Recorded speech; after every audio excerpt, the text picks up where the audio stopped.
Hi, I'm Gina from New Jersey, and just coming here to share a little bit about my story.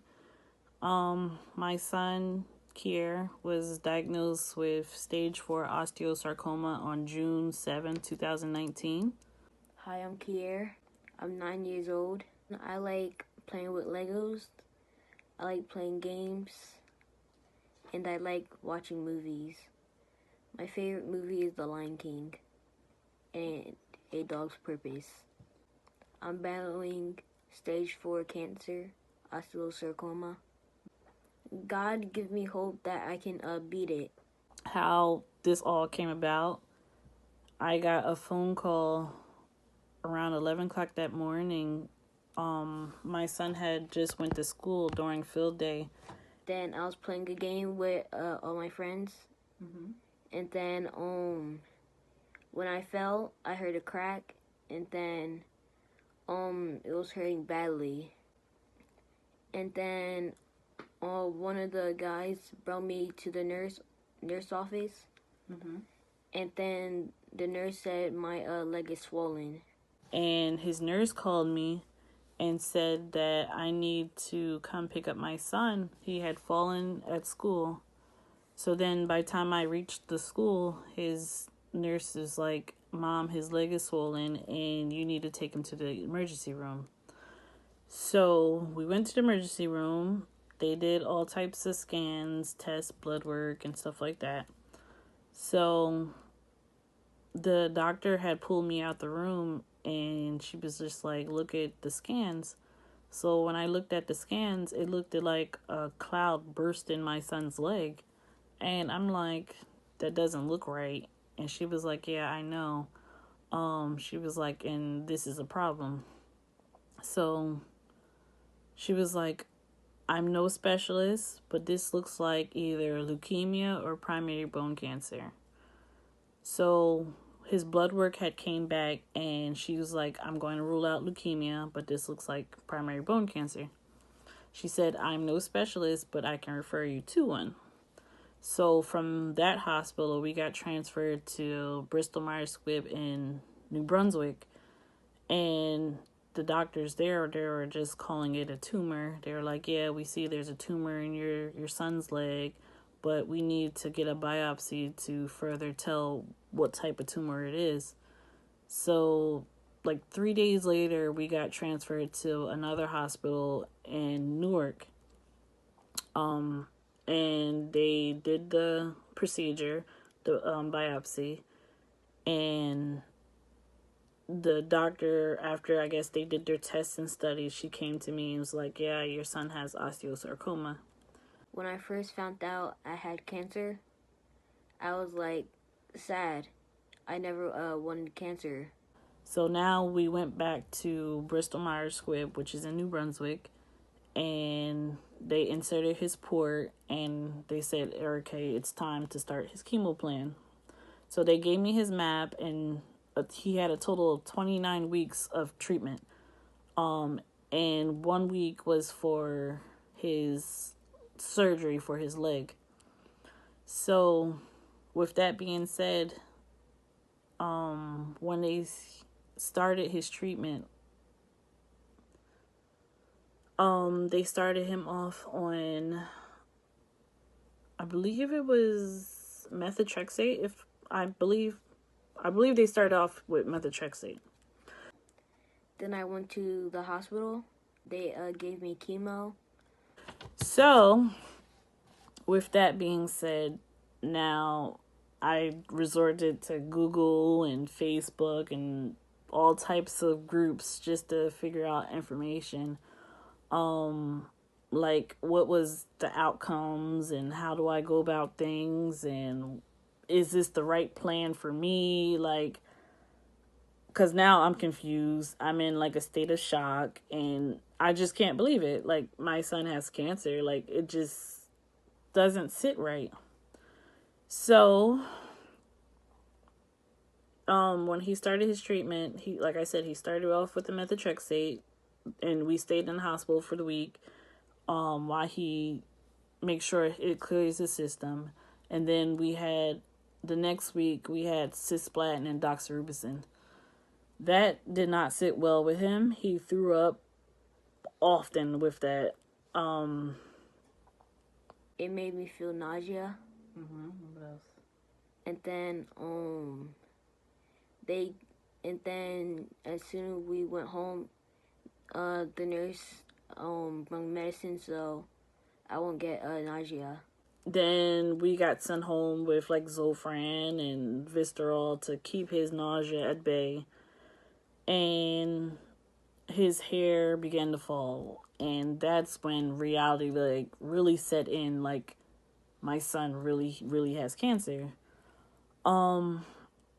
I've been through all types of emotions. I've been through like anger, I've been through guilt, like is it my fault? Like why didn't I catch this sooner? Cuz also when the hospital did his scans, they realized that it had spread to his lungs and it was in both lungs.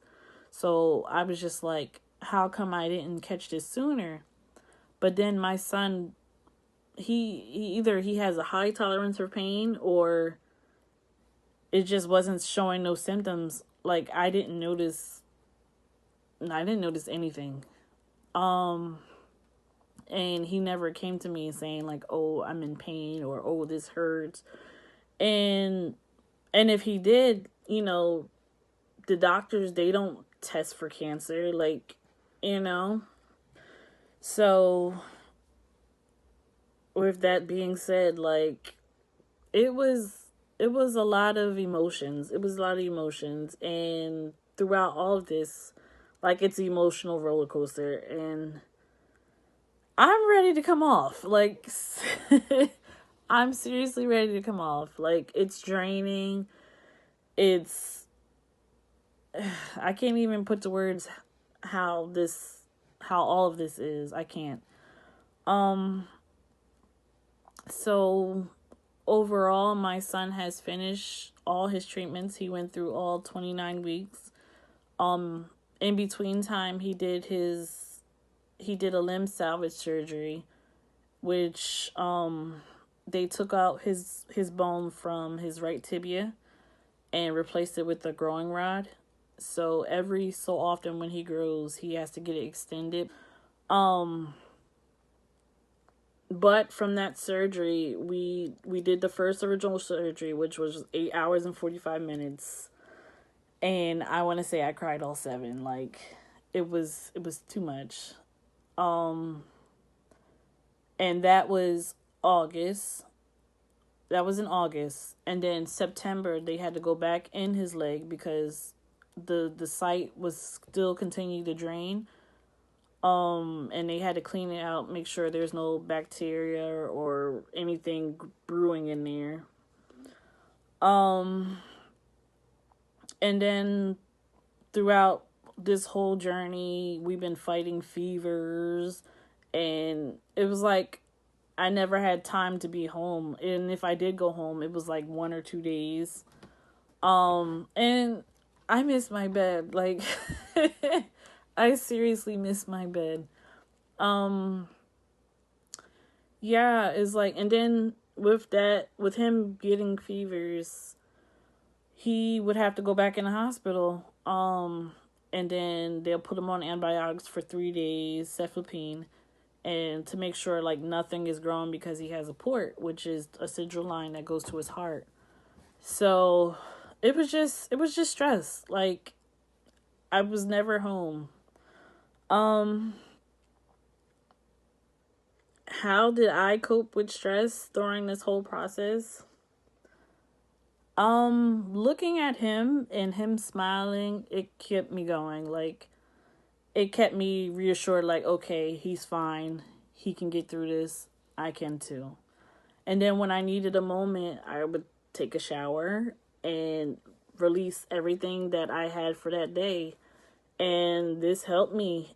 And then, along with like other families in the hospital, talking to them, hearing their journey, and talking to a few counselors that would come by, like that really helps. It really helps.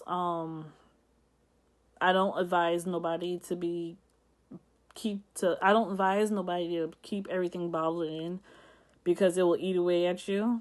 Like, it's good to talk about it and try to spread awareness because we all need it. We need it. What makes me feel strong?